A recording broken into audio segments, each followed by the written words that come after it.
మీకు రమణాన్ని అంటే నాకు ఇష్టం కాదు, ప్రాణం. ఎందుకంటే అన్న కోసం నా ప్రాణం అయినా సరే కంపల్సరీగా ఇస్తా, అంత ఇష్టం. కానీ ఇలా మీ అందరికి చెప్పొచ్చో లేదో తెలియదు, నాకు తెలిసి ఈ 2 రోజులు నేను ఏదన్నా హాస్పిటల్కి వెళ్ళినా, హెల్త్ ప్రాబ్లం వెళ్ళినా కానీ దానికి మొట్టమొదటి రీజన్ ఎవరు ఉన్నారంటే అది కేవలం రమణాన్ని మాత్రమే. నాకు హార్ట్ అటాక్ వచ్చి నేను కనుక హాస్పిటల్కి వెళ్తే దానికి మొట్టమొదటి రీజన్ మాత్రం రమణాన్నే. సారీ అన్న నీ మీద ఇలాంటి ఎలిగేషన్ చేసినందుకు.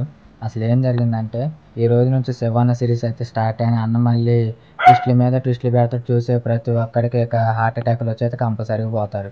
అందరికి హార్ట్ అటాక్లు వస్తాయో రావో నాకైతే తెలియదు. అన్ను పెట్టి ట్విస్టులకి అయితే నాకైతే మైండ్ పోయి హార్ట్ అటాక్ వచ్చింది. నేను కంపల్సరీగా హాస్పిటల్ కంపల్సరీగా పోవాలి. అయితే మామూలు నీకు దండం దోత ఇదేందన్నా, ఎవడన్నా రీల్స్ ఫాలోవర్స్ కోసం చేస్తారు, లేకపోతే వ్యూస్ కోసం చేస్తారు. వాము చూసినోడు మైండ్లు పోగొట్టడానికి చేస్తాను నువ్వు రీల్స్. శివన్నతో మైండ్లు పోగొట్టినావు, కొంచెం గ్యాప్ ఇచ్చిన అమ్మాయి ఇప్పుడిప్పుడు కోలుకున్నాను అనుకున్నాను. మళ్ళీ విష్ణుతో మొదలుపెట్టినావు, మళ్ళీ మైండ్ పోగొట్టి హార్ట్ అటాక్లు తెచ్చినావు.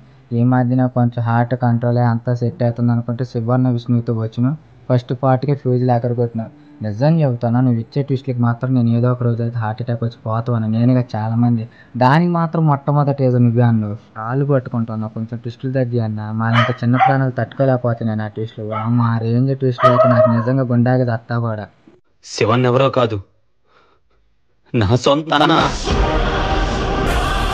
ఇద్దరిది ఒకటే మాట, ఒకటే రూపం.